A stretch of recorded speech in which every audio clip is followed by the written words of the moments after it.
1, 2, 3, come on!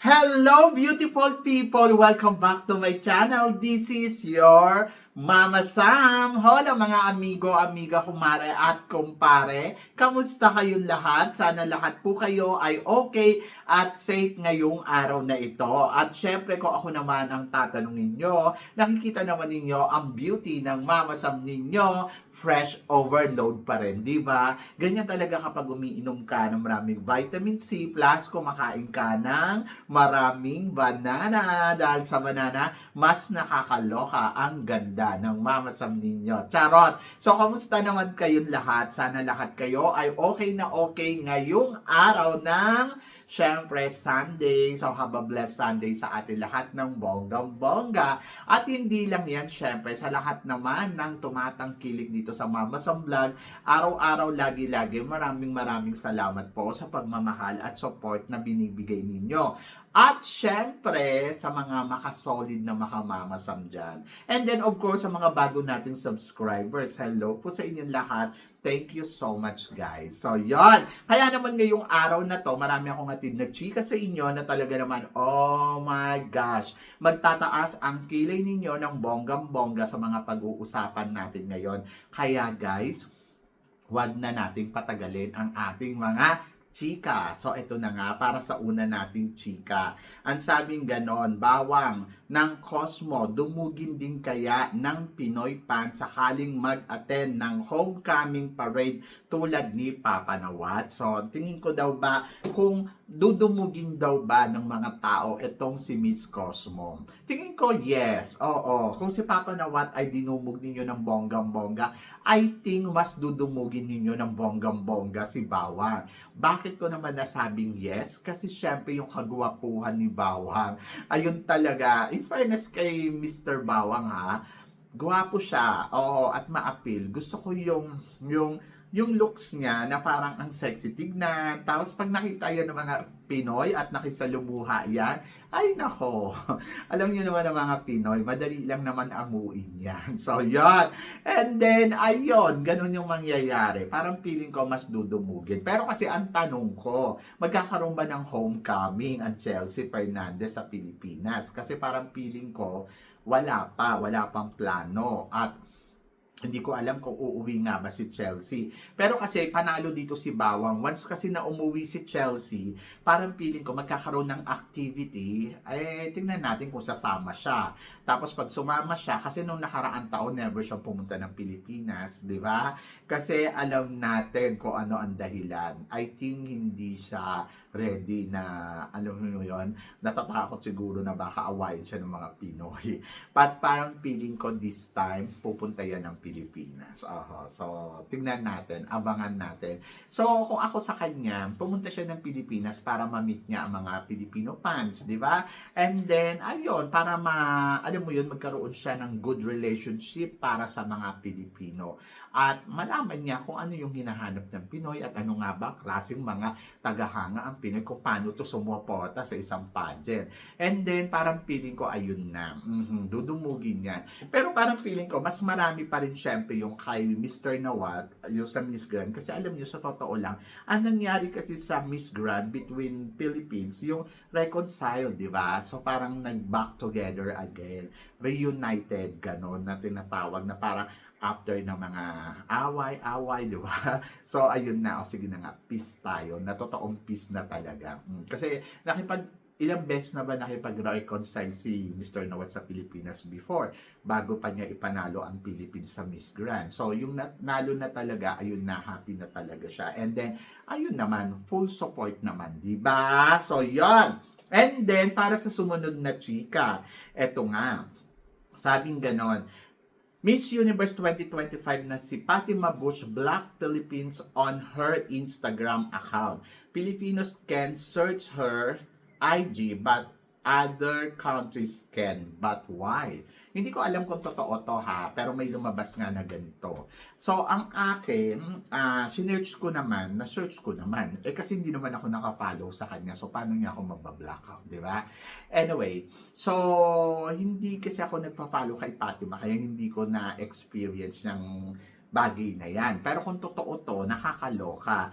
Pero kasi kung totoo to, I think she's a very disappointed doon sa mga Pinoy. Kasi nga, di ba, yung nangyari nga na, ayan, sinasabi na, nako, nanalo ka lang naman kasi cookie show. Baka tinitira ng ganun.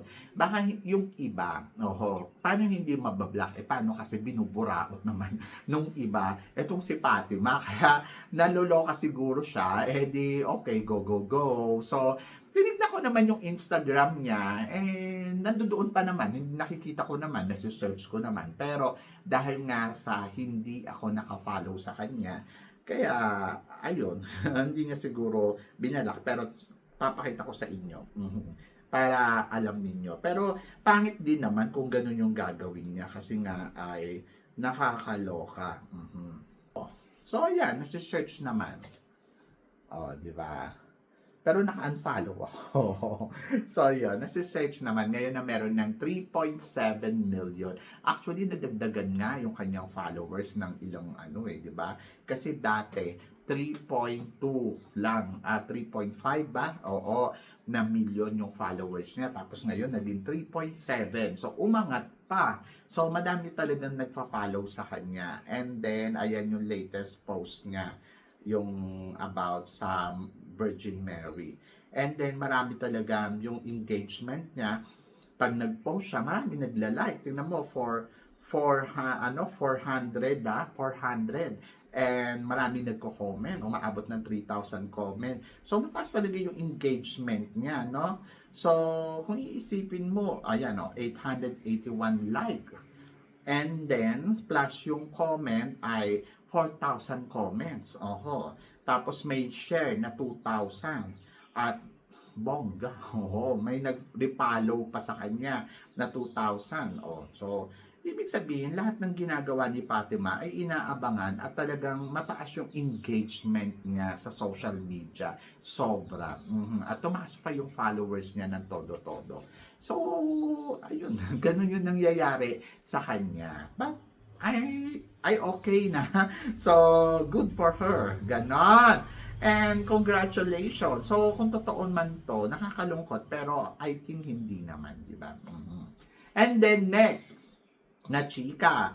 Sabing ganon, eto, wow, true kaya sasali siya sa Miss Universe Philippines from Miss Earth to Universe. Feel ang beauty, si Beatrice Milan Windorski. Okay, so Miss Universe Earth Water 2024. So may mga balita nga nasasali daw to sa Miss Universe Philippines. So nabalitaan ko din na malaki daw yung chance talaga na maging candidates to. So ako, para sa akin, kung kaya naman niya, di ba, bakit hindi? And wala namang mawawala kung itatry ni Beatrice na mag-join dito. At kung sakaling totoo, malakas yung laban niya kasi alam naman natin na bukod doon sa maganda, makuda at talagang magaling na kandidata kasi hindi naman niya magiging Miss Earth Water kung hindi siya magaling. And then, ayun, so tingnan natin kung anong mangyayari sa kanya pag sumali talaga siya dito sa Miss Universe. Pero, ayun nga, so sabi ko nga, naririnig ko na sasali nga daw to sa Miss Universe Philippines. So, abangan natin, di ba? And good luck, di ba? So, yun. So, nakakatuwa. Ngayon palang excited na ako kung siya nga ay makikita natin sa Miss Universe Philippines. And then, eto, Katrina to Katrina. Dalawang Katrina. Si Katrina sa Johnson sa Miss International at saka si Katrina Ligado naman para sa supranational. Dalawang Katrina. So, tingin mo ba parehas silang mag-uuwi ng corona sa susunod na taon? Etong taon na to, 2026, sa laban nila sa international pageant. To be honest, nararamdaman ko yes. Swerte ang dalawang Katrinang to. Si Katrina Ligado, alam natin na parang, mukhang maganda ang magiging laban nito sa Miss Supranational. I hope na sana talaga maging bongga. Maging panalo talaga yung eksena niya dyan. At umariba ng bonggang-bongga. So sana napaghandaan niya to ng todo-todo. Yung paghahanda niya na sana maibibigay niya talaga yung best niya, ha.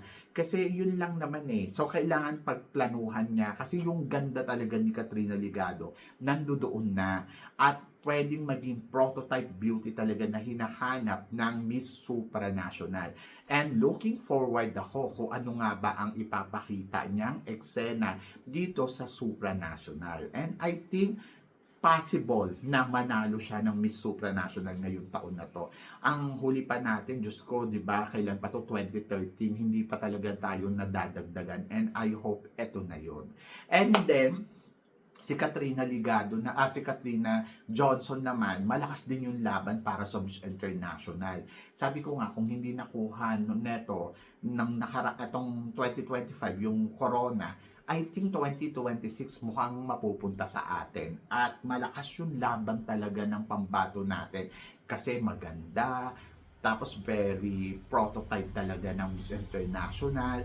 And ayun, looking forward ako kung ano ang ipapakita nilang dalawa. Pero tingin mo, sino sa kanila ang mag-uuwi ng corona?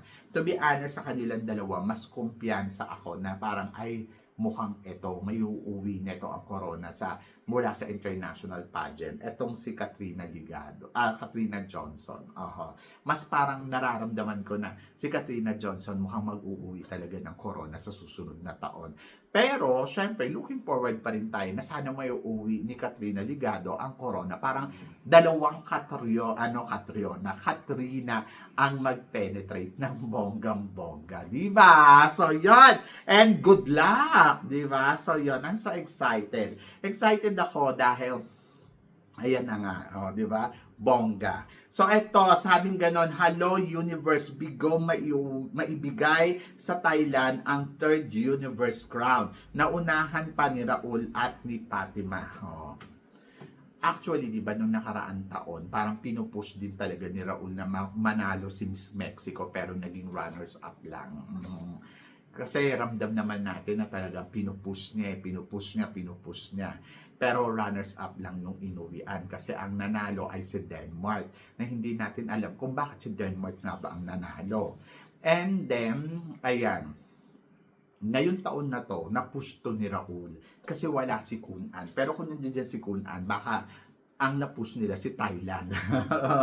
So, yan. But, at the end of the story, oo nga, no, kung iisipin mo. Kaya nga to binili ni Kunan. Kasi nga, di ba, parang noon, ang purpose niya lang ay bilhin ang Miss Universe para tayong manalo ng Miss Universe. Pero sa kabilang banda, medyo nakakalungkot kasi hindi niya pa rin na talaga naibigay ito sa Thailand. Ando doon ako sa part na alam niyo sa totoo lang sinayang niya si Oppo Suchatae. No? So, tingnan niyo si Oppo naging Miss World. Kasi yun pag nakita mo kasi si Oppo, sobrang bongga. Lalo na yung kung paano siya magsalita, talagang masasabi mo, okay, pwede itong maging Miss Universe. Ginawa lang nilang third runner-up. Tapos sumali sa Miss World. Naging Miss World. Di ba? So, yon. Pero, ang maganda doon, blessing these guys, naging kauna-unahang first Miss World ng Thailand. Di ba? Kasi history siya, the first Miss World ng Thailand. And then, ayun na sana naibigay na kaso pinabayaan pa nila. Dahil sa mga ego nila, sa mga, alam mo, kung ano man yung mga issue nila dyan, ayun nagpadala sila kaso yon ang nangyari, nabigo sila. Diba? So, sabi ko nga, sa mundong to, karma is real. So, umiikot yung karma. Bukas makalawa, nandito ka, bukas nandito ka sa ibaba. So, panatilihin na maging humble. Pero at the same time, dapat nasa tamang proseso lang. Ganon. Hindi yung parang laging So, yon. And congratulations. Di ba?